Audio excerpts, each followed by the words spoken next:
Muito bem, rapaziada, sejam muito bem-vindos a mais uma edição do Swish TV Show, edição de quinta-feira, dia 14 de maio.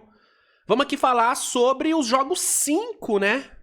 Falar sobre os jogos 5 aí das semifinais de conferência, fazer aquele bom e velho recap, né? Só temos duas séries acontecendo no momento, até porque Thunder e Knicks não quiseram brincar, né? Ambos varreram os seus adversários, o OKC varreu o Leicão e o Knicks limpou o chão com o Philadelphia 76ers, verdade é essa. Porém, temos, né, Wolves e Spurs ainda se enfrentando, assim como Cavaliers e Detroit Pistons. E aí, no episódio de hoje, vamos dar uma comentada sobre o último jogo dessas duas séries. Vamos também trazer algumas notícias sobre mercado da NBA. Temos notícias sobre o futuro de LeBron James e o futuro também de Stephen Curry. Comentar sobre isso. E vamos, né, resenhar, né? Vamos aqui bater aquela famosa resenha, tá? Antes, só quero pedir para que você deixe seu like, que é sempre muito importante. Se inscreva no canal se não for inscrito. Estamos aí rumo aos 80 mil inscritos. Estamos muito perto de bater 80 mil. Estamos a menos de 1.000 inscritos de bater 80 mil. Então, se você não for inscrito, se inscreva, por favor. Não se esqueça também de dar aquela conferida nas promoções da nossa querida Mamãe Centauro, né? Mamãe sempre com ótimas promoções para vocês. E utilizando o cupom SWISH10, você garante um desconto adicional de 10% em produtos vendidos e entregues pela Centauro. Então, não perca mais tempo, vai na Centauro e bota o cupomzinho que é sucesso, tá bom? Vamos começar? Um adendo, tá, pessoal? O meu vizinho, aqui da frente, ele tá fazendo uma super obra na casa dele. Assim, é uma coisa impressionante, é uma obra faraônica. O cara tá construindo uma esfinge na casa dele, é uma coisa bizarra. E ele tá com essa porra de betoneira ligada o dia inteiro, né? Eu esperei dar um horário aqui onde a betoneira não tivesse ligada, mas eu desisti. Essa betoneira, ela funciona, 24 horas por dia, é uma coisa bizarra. Então, se por acaso o barulho atrapalhar vocês, eu peço do fundo do meu coração, eu peço desculpas. Mas é a situação que eu me encontro, né? Eu não vou ser o vizinho chato que vai pedir pro cara parar a betoneira pra eu gravar vídeo, né? Até porque eu não teria... Eu não tenho cara pra isso, né? Eu sou aquele vizinho que não gosta de aparecer, sabe? Sou aquele vizinho que, mano, eu não gosto de dar trabalho, entendeu? Então eu não vou reclamar com o cara. Então vamos aqui tentar lidar com a betoneira. O microfone é bom, ele isola bastante o som, então acho que não vai atrapalhar tanto, mas se por acaso atrapalhar, fica aqui o meu mais sincero pedido de desculpas. E não é só de notícia ruim que a gente vive, tem notícia boa. Qual que é a notícia boa? Estou recuperado da gripe, né? Depois de 2 dias, né, jogando no modo flu game, hoje estou saudável, né? Hoje eu não tô mais como questionado, hoje eu tô como, né, liberado pro jogo. Eu estou on the game, então estamos bem. Minha voz ainda tá meio zoada, mas por isso eu tô com o meu, né, bom e velho própolis, né? Inclusive, ó, já pra, né, começar bem. Mas de resto eu tô bem recuperado, então é isso, tamo junto. Obrigado a quem mandou mensagem aí me desejando recuperação. Um baita de um exagero, né? Porque eu só tava gripado, gente. Não tava com nada grave, né? Pelo amor de Deus. Mas obrigado pra quem mandou, né? Desejando melhoras pra mim. Agradeço muito. Estou melhor, né? Pra alegria do povo brasileiro, eu estou recuperado, né? Enfim, recados dados. Vamos começar essa brincadeira. Roda a vinheta. E aí na volta já começamos a falar sobre os jogos 5 das finais de conferência. Das semifinais de conferência. Bora! Vamos lá então, pessoal. Vamos aqui começar. Deixa eu botar aqui na tela. Deixa eu botar aqui. Coisa linda. Ó, vamos começar com o jogo 5 entre Wolves e Spurs, né? Esse jogo rolou na terça-feira. Grande vitória de San Antonio, né, cara? Depois de um primeiro tempo que até foi equilibrado, apesar de San Antonio ter sido melhor, a gente teve um pseudo-equilíbrio. Mas no segundo tempo não teve jeito. No segundo tempo, San Antonio foi muito dominante, né? A coletividade de San Antonio apareceu demais no segundo tempo, né? No primeiro tempo foi um time que foi um pouco mais dependente do Wemby, né? O primeiro tempo foi muito do Wembanyama, né? Foi muito do Wembanyama.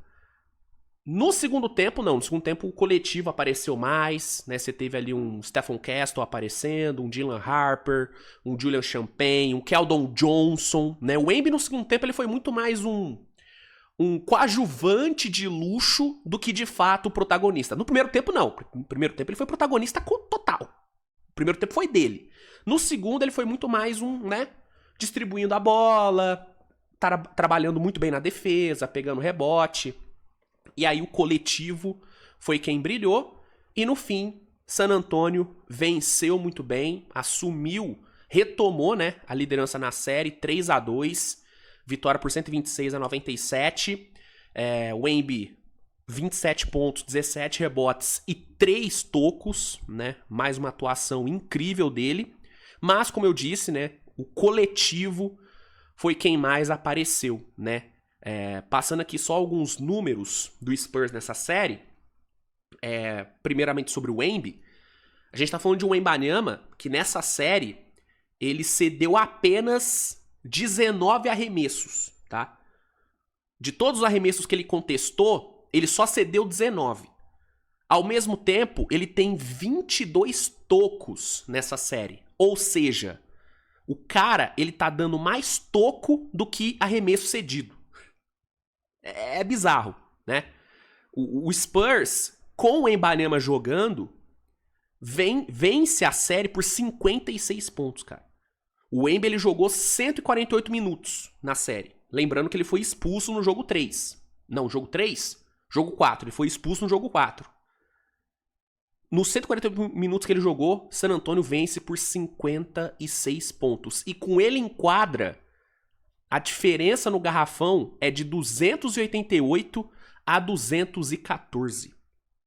Olha a diferença de pontos no garrafão com o Wembanyama em quadra, cara. Assim, é bizarro, assim. É um cara que domina o garrafão ofensivo, tá deitando pra cima do garrafão defensivo de Minnesota, que é um garrafão muito forte com o Gobert. Ele tá deitando. E defensivamente ele não tá cedendo nada. Minnesota não consegue infiltrar quando o Wemby tá jogando. Não consegue. E é um time, que eu falei na prévia, é um time mais alto, é um time mais físico, e mesmo assim, eles não conseguem superar o Wembanyama. É assustador que esse cara joga. E é o primeiro playoff dele. Isso é o que mais me assusta. É o primeiro playoff dele.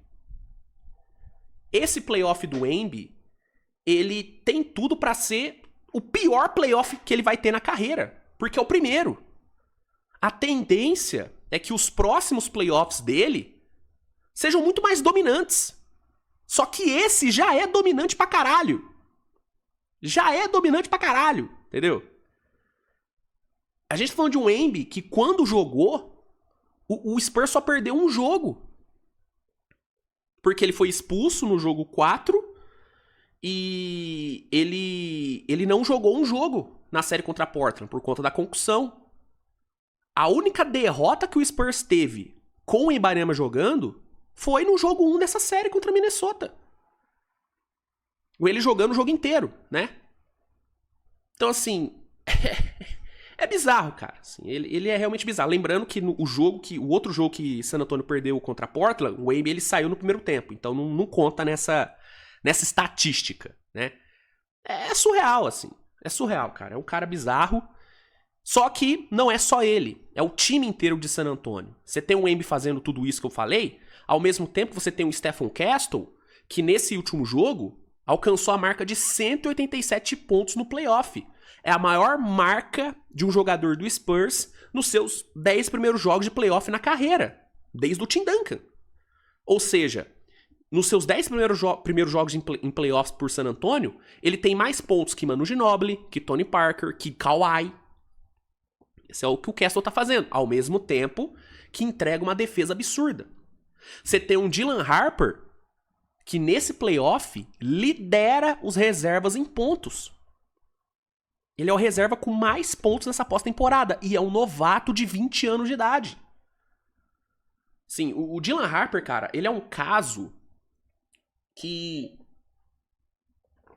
se fosse possível, se eu fosse adversário de San Antonio, eu pediria um exame eu pediria a datação por carbono do Dylan Harper. Porque não é possível que esse cara só tem 20 anos. Eu não consigo aceitar que o Dylan Harper só tem 20 anos. Porque a forma como ele joga, a forma como ele vem performando... Cara, se você me falasse que ele tem 30 anos, sendo 10 anos só de NBA, eu acreditaria fácil. Acreditaria fácil. Porque ele se porta como veterano. Ele toma decisões de veterano. Sabe, muito agressivo, muita personalidade, ele não se acanha. Ah não, do outro lado tem um Gobert protegendo o garrafão. Foda-se, eu vou pra dentro e vou conseguir a infiltração, vou conseguir a bandeja. Ah, o jogo tá difícil, o Minnesota tá sendo agressivo. Tá, eu vou ser agressivo também. Eu vou decidir no mano a mano, vou resolver no mano a mano, vou resolver na transição. Vou defender pra caralho, vou roubar a bola, vou pegar rebote, vou gerar a segunda chance. Ele é um absurdo, cara.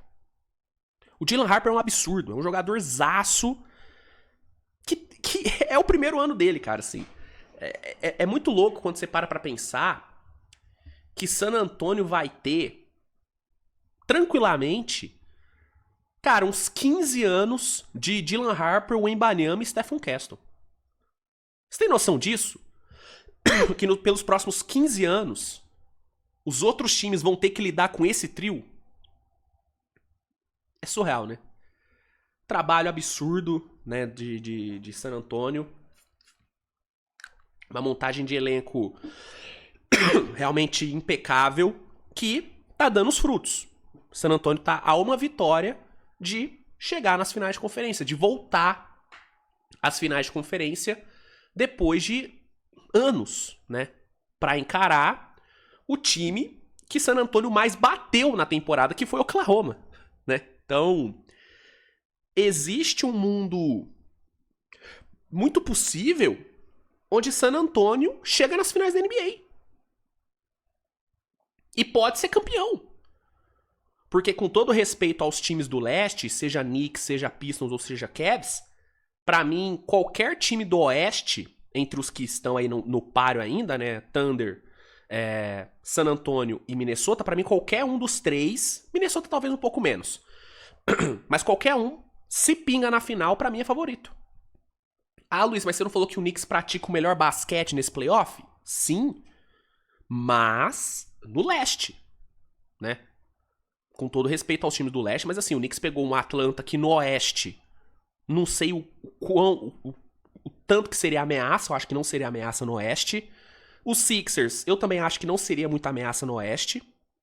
Então, o nível de enfrentamento que San Antonio, OKC e Minnesota tá tendo é muito mais alto do que o Knicks teve no leste, né? O Thunder é que o Lakers sem Luka e o Suns também... Mas é o Thunder, né? O Thunder já se provou temporada passada e teve a melhor campanha geral, então... Mas assim, San Antonio, pegando na primeira rodada uma defesa extremamente física de Portland e vencendo do jeito que venceu, e agora pegando esse Minnesota cascudo e vencendo do jeito que tá vencendo. Porque os jogos que San Antonio venceu por muito, cara. Entendeu? E os que perdeu, sim, o primeiro jogo San Antonio foi muito mal. O San Antonio fez talvez seu pior jogo no playoff. E mesmo assim, foi um jogo ganhável. O San Antonio ficou a uma bola de ganhar o jogo. E o outro jogo que perdeu, o Embi foi expulso no primeiro tempo. Então, San Antonio tá dominando a série. Quando o Wembanyama joga. Então, pra mim, cara, tanto o San Antonio como o Thunder e até Minnesota, se pingar na final, seja contra Knicks, Pistons ou Cavs, pra mim é favorito. E como o San Antonio, ao meu ver, é favorito contra o Thunder... Luiz, você acha que o Thunder não tem como ganhar? Tem como ganhar, o Thunder é o atual campeão. O Thunder vai ter o J-Dub de volta, provavelmente. Até porque o Thunder vai ter mó tempão até as finais, né? Ainda mais se o Minnesota conseguir forçar o jogo 7. Se o Minnesota força o jogo 7, o Thunder vai ter muito tempo pra recuperar o J-Dub pro início das finais de conferência. Então é óbvio que o Thunder tem chance de ganhar contra San Antonio. Inclusive, já adiantando meu palpite, se essa série se confirmar, eu acho que vai ser uma série que vai a 6, 7 jogos. Vai ser uma série longa, tá? E o Thunder pode muito bem ganhar, né? As odds vão ser favoráveis pro Thunder. O Thunder vai ser considerado favorito. Mas pra mim, pelo que a gente viu na regular e pelo fator Wembanyama, eu coloco pra mim, o meu palpite é San Antonio, tá? Ah, Luiz, mas você não é Thunder? Sou Thunder, mas eu também não sou... Pô, eu tenho que... Eu sei que às vezes eu tenho alguns surtos de clubismo, e eu reconheço isso, mas eu sou... Quando se trata de San Antonio contra o Thunder, eu sou pé no chão. Não tem como eu ignorar o que foi a regular. Ah, mas playoff é diferente, San Antonio vai sentir a pressão. Portland e Minnesota estão esperando ainda San Antonio sentir a pressão, né? Até agora... Né? Até agora nada, né?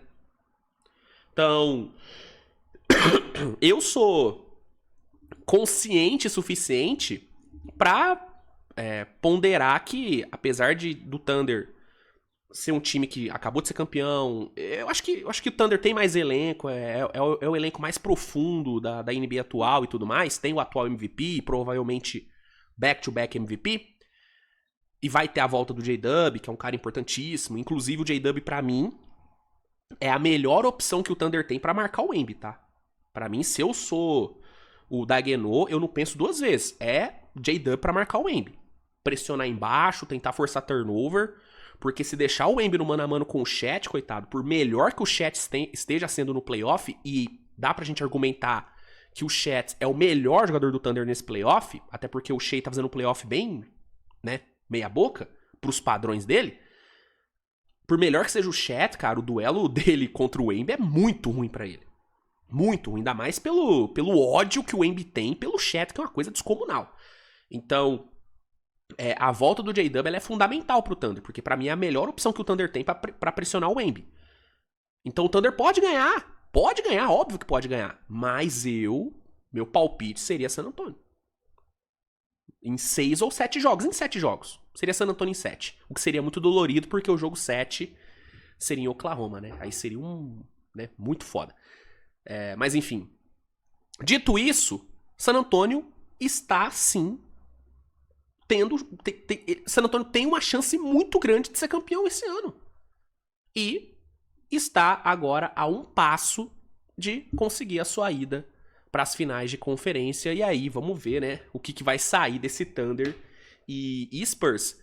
Eu ainda não tiro o Minnesota da jogada, tá?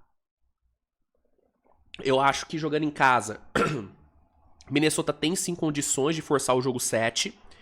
Mas, sei lá, cara, o desenrolar dessa série tá muito favorável pra San Antonio. Eu tô sentindo um San Antonio muito confortável nessa série. Ainda mais porque Minnesota tá tendo o Anthony Edwards baleado.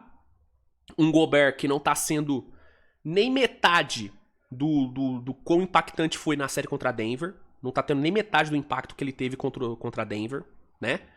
E um Julius Randle jogando, assim, terrível. Assim, é horrível o que o Julius Randle tem apresentado. É terrível. Terrível, terrível, terrível. Então, não acho que Minnesota tá morto.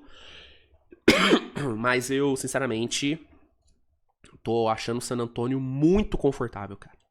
Muito confortável. E no eventual jogo 7, joguei na casa de San Antonio, né? Então, eu realmente acho que é questão de tempo pra San Antonio se classificar, né? Como era meu palpite, né? Inclusive, nessas finais de conferência, eu tô bem nos palpites, hein? Acertei Knicks, acertei Thunder, né? Vamos ver se eu vou acertar Pistons e Spurs ainda, né? O Pistons que, inclusive, ontem deu um grande passo pra eliminação, né? Pô, brincadeira ontem o Pistão, hein, cara? Jogando em casa, jogo 5. Pô, enfrentando um Cavs que até ontem não tinha vencido nenhum jogo fora de casa nesse playoff.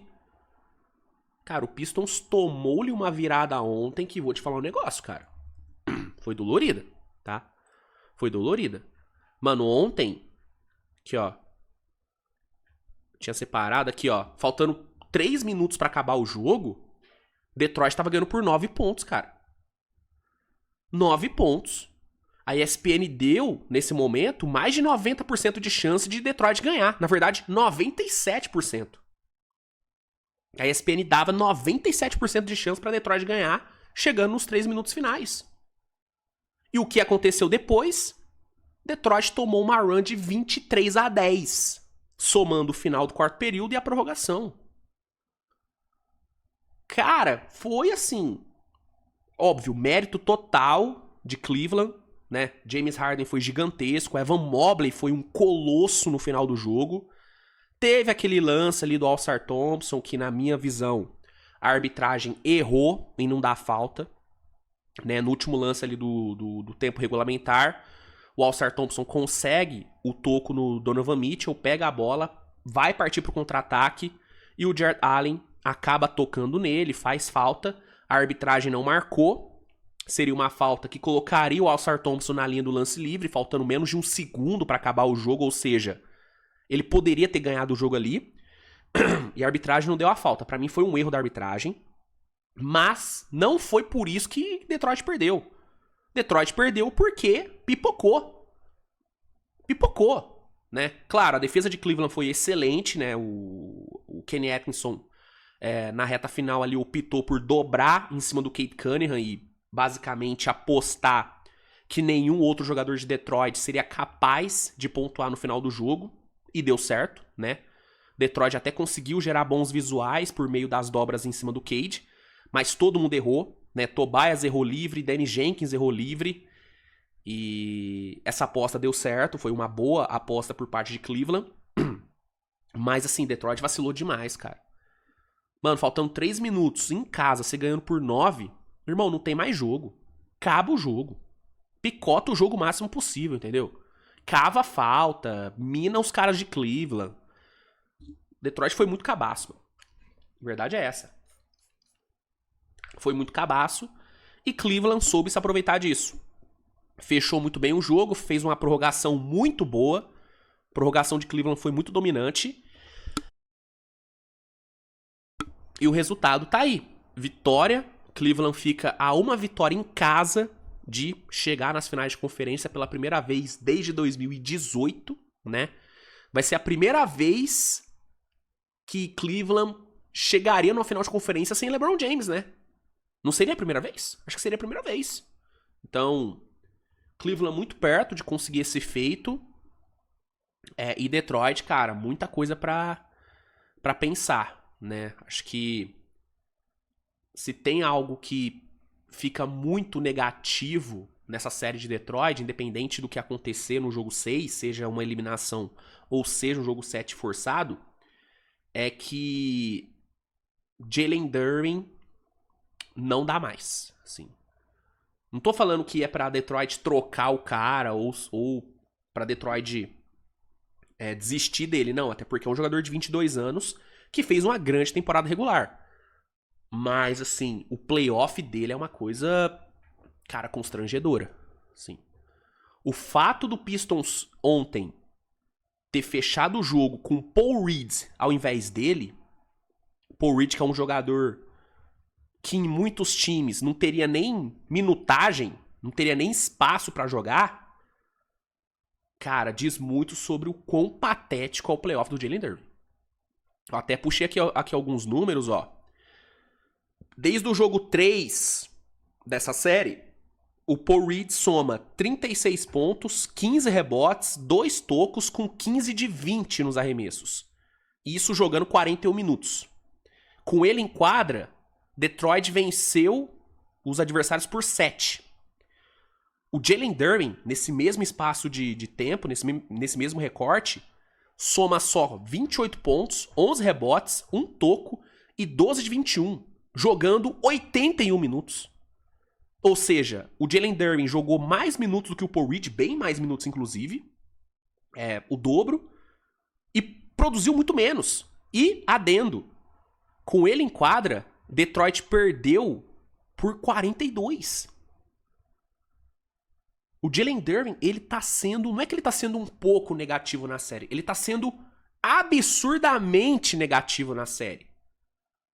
Cleveland tá atacando o Jalen Duren toda hora e tá se dando bem. Quando o Jalen Duren tá em quadra, é os melhores momentos pra Cleveland. Porque é onde o pick and roll entre o Harden e o Mobley, ou o Harden e Jarrett Allen, melhor funciona. Porque o Jalen Duren não consegue marcar. Porque tá sendo lento, tá sendo soft. Tudo que ele não foi na regular. Na regular, cara, é só pegar os vídeos que eu fiz durante a regular. Cansei de elogiar a defesa do Jalen Duren. Cansei de elogiar a evolução dele na defesa, como ele parou de ser um defensor ruim, como ele parou de ser um defensor desatento, como ele parou de ser um defensor soft. Eu elogiei muito isso nele.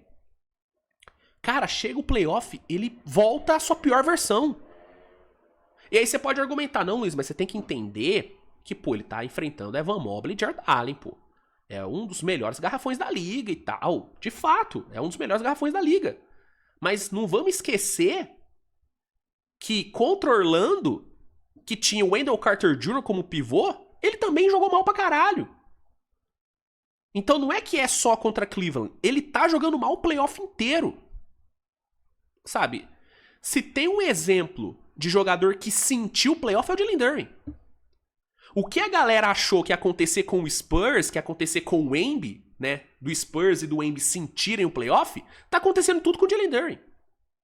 Tudo com ele.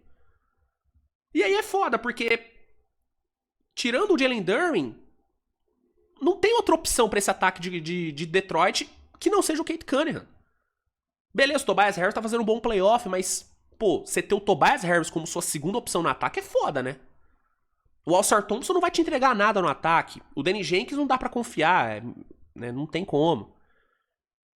Então, o Jalen Duren jogando nesse nível é de longe a pior coisa pra Detroit, assim, porque não é muito difícil você contornar um Jalen Duren tão ruim. Porque por melhor que o Paul Reed esteja sendo, por mais esforçado que o Paul Reed esteja sendo, irmão, não dá pro Paul Reed ser o seu pivô numa série de playoff, cara. Ainda mais enfrentando o Mobley e Jarrett Allen. O Jalen Duren precisa jogar melhor. Porque senão tudo vira Cade Cunningham. E por melhor que o Cade Cunningham esteja jogando, e ele tá jogando pra caralho, ontem ele fez um grande jogo, não dá, cara.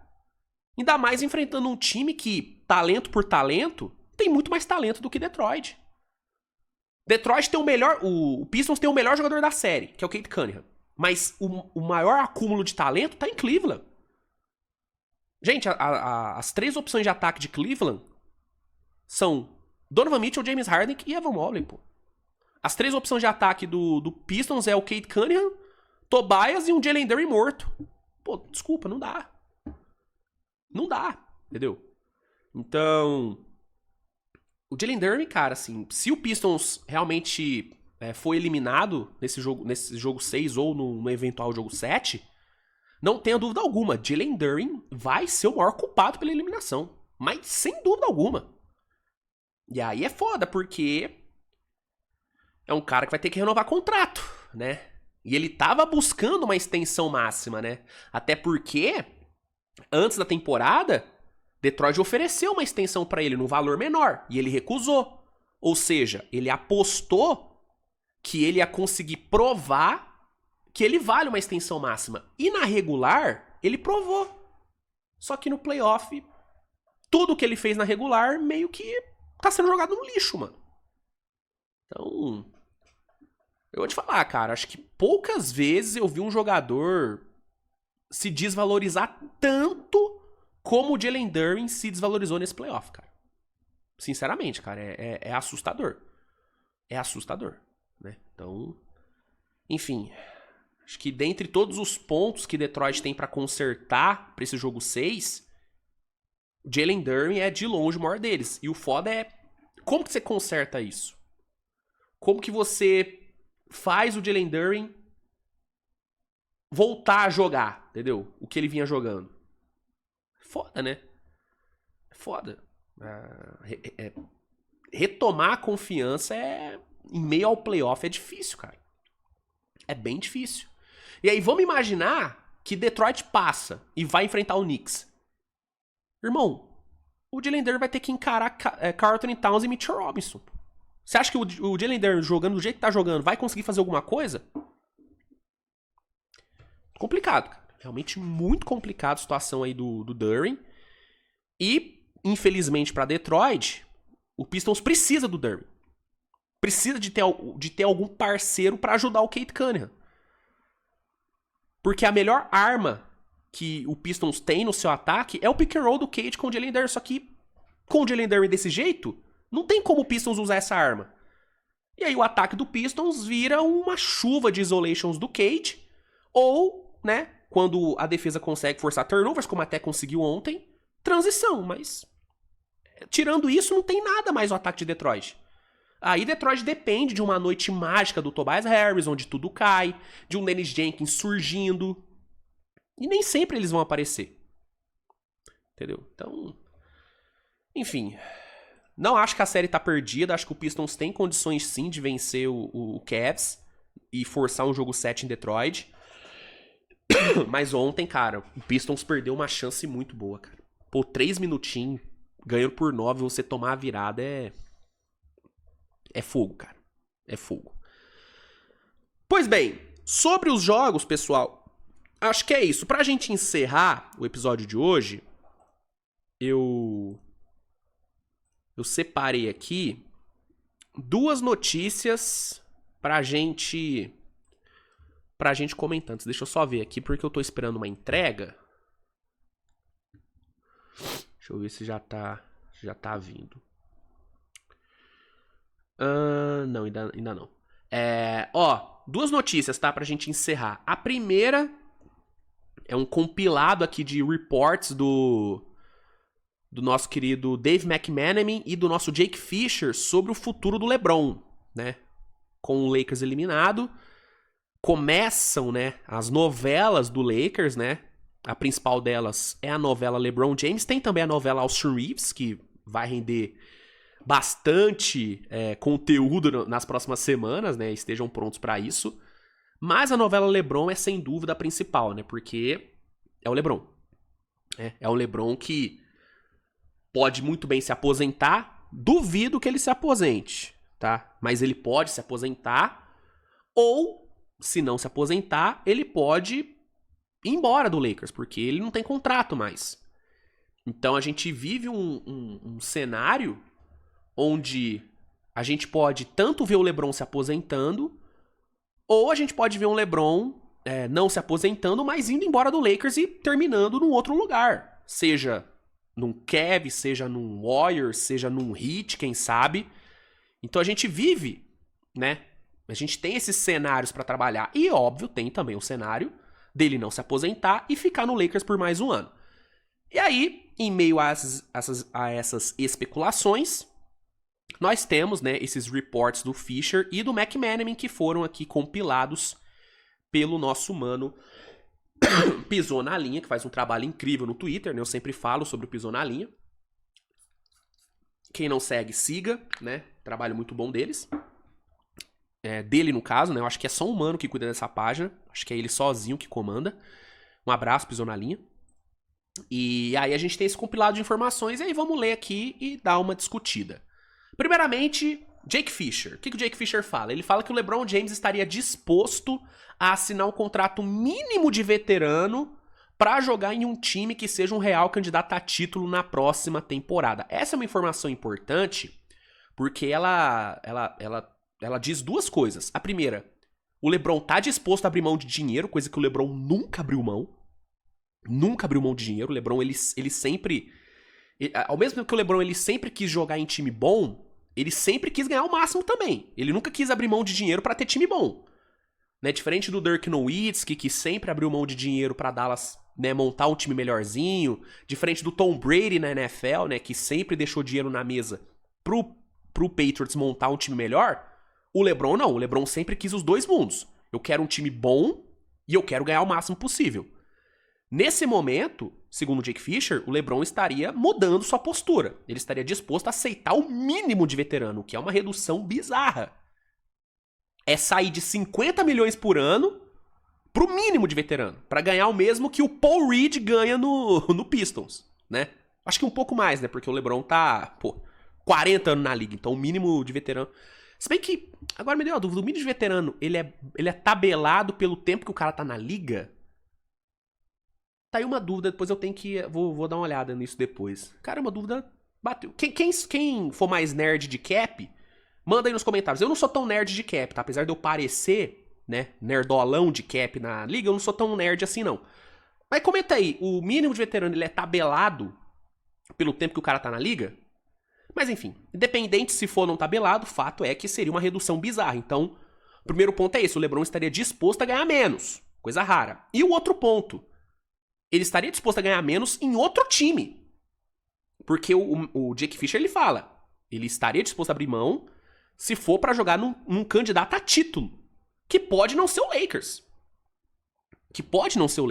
Né? Então, duas informações importantes do Jake Fisher. O Jake Fisher é a melhor fonte do mundo? Não, mas é uma fonte. É um cara que tem respaldo.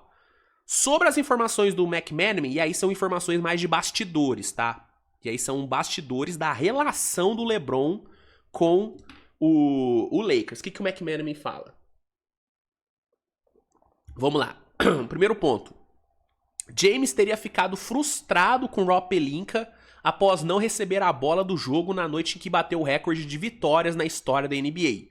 Vários recordes foram alcançados no dia, com os 15 mil pontos do Luka, os 5 mil do Hashimura e as 100 vitórias de J.J. Redick como treinador. Rob Pelinka escolheu dar a bola do jogo para o técnico, o que fez James pensar que o Lakers não valoriza todas as suas conquistas, além de tudo que ele precisou mudar sobre seu jogo na temporada. Isso aqui eu já duvido muito, tá? Ah, Luiz, mas o LeBron tem um puta ego. De fato, o LeBron tem um puta ego. Mas, gente, nesse ponto da carreira, você acha mesmo que o LeBron vai ficar putinho porque ele não ganhou a bola de um jogo? Sabe?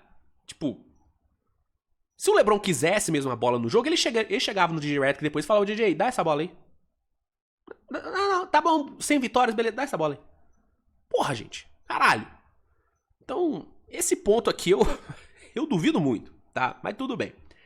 Ainda assim, sua relação com o Redick segue sendo excelente, e que essa é uma das coisas que LeBron julga que os Lakers acertaram nos últimos anos. Isso aqui, aí beleza, isso aqui, a relação dele com o J.J. Redick sempre pareceu boa, né? Os parceiros de podcast, né? E de fato, cara, eu acho que, independente dos erros que o J.J. Redick possa ter cometido nessa temporada e nos playoffs, acho que a temporada em si do J.J. Redick, ela foi uma temporada muito positiva, né, cara? Acho que depois de tantos técnicos horríveis que o Lakers teve nos últimos anos, né? Especialmente o nosso mano azeitona, né? O Darvin Ham. Cara, o J.J. Redick foi um grande acerto. Acho que é nítido que o J.J. Redick ele evoluiu em relação ao último ano. E a tendência é ele continuar evoluindo. Então, a visão do LeBron de que o Lakers acertou com o J.J. é realmente a visão correta, ao meu ver também. E ele fala que o James está disposto a abrir mão de algum salário, mas a abordagem do Lakers, a forma como eles demonstram interesse em mantê-lo, além do plano total apresentado a ele, vão influenciar no desejo de ficar ou não em Los Angeles. Ou seja, o LeBron está disposto a abrir mão de dinheiro, mas vai depender, né, de como ficar a relação dele com o Lakers. Né, se o LeBron se sentir desvalorizado, se o LeBron sentir que o Lakers não valoriza mais ele, pode ser que ele abra a mão de dinheiro pra, como o Jake Fisher falou, jogar em um outro candidato a título. Então, vai ter que rolar meio que uma paquera do Lakers pra convencer o LeBron a ficar. Ah, Luiz, você acha que o Lakers tem que aceitar as vontades do LeBron, tem que meio que dar essa namorada no LeBron? Cara, assim, eu acho que sim. Ah, mas, Luiz, a franquia é maior do que o jogador. Óbvio, cara, o Lakers é maior do que o LeBron. O Lakers é maior do que qualquer jogador. Mas você achar...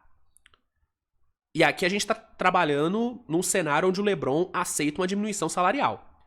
Você achar que não vale a pena você ter um LeBron James ganhando o mínimo de veterano pra jogar junto de Luke Reeves, tendo, né, grana pra gastar em outros jogadores, ou seja, você vai ter um time melhor, com mais valores, tendo LeBron, Reeves e Luka. Você achar que não vale a pena você apostar nisso é loucura. Pô, se me é oferecido isso, porra, mano, entendeu? E eu tô de leicão, hein?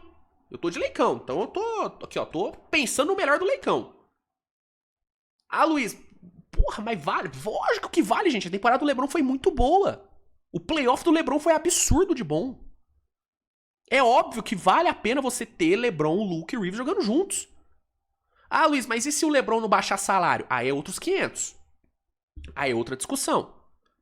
Porque realmente vai ser bem complicado pro Lakers montar um time bom tendo o LeBron ganhando 50 milhões ainda, né? Ainda mais tendo a renovação do Reeves pra fazer e tal. Então, se o LeBron não topar reduzir o salário, aí a discussão é outra. Agora, com o LeBron disposto a abrir mão de salário, cara, pra mim, o Lakers tem sim que dar essa namorada. Tem sim que sentar com o LeBron e falar, não, LeBron, a gente valoriza pra caramba. Renova com a gente, aceita a redução salarial que a gente vai montar um time pica. Vai fazer uma turnê foda de despedida pra você. Eu acho que vale a pena. Eu acho que vale a pena. Até porque eu não acho que o Lakers vai querer ver o LeBron se aposentando em outro time. Eu acho que pro Lakers, pensando até na parte de marketing, perder a chance de ter uma turnê de despedida do LeBron é foda. É foda. Imagina o tanto que vai ser a receita do Lakers no ano de despedida do LeBron. Cara, vai botar o preço do ticket, que já é alto, vai botar ainda mais alto e vai esgotar tudo. Então, pensando até na parte de marketing e de mercado, irmão, perder o LeBron agora seria muito ruim pro Lakers.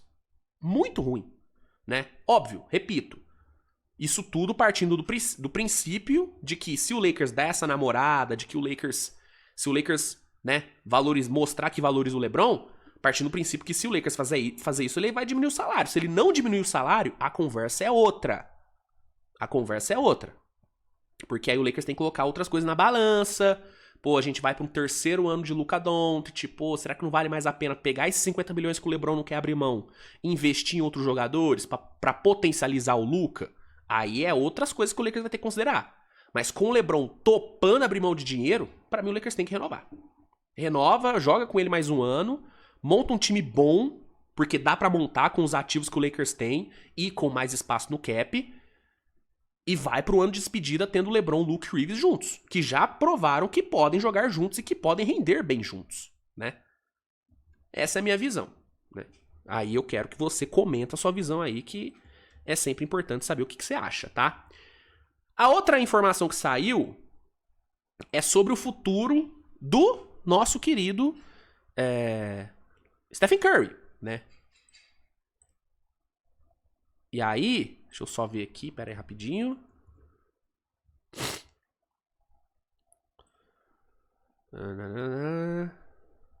Tá.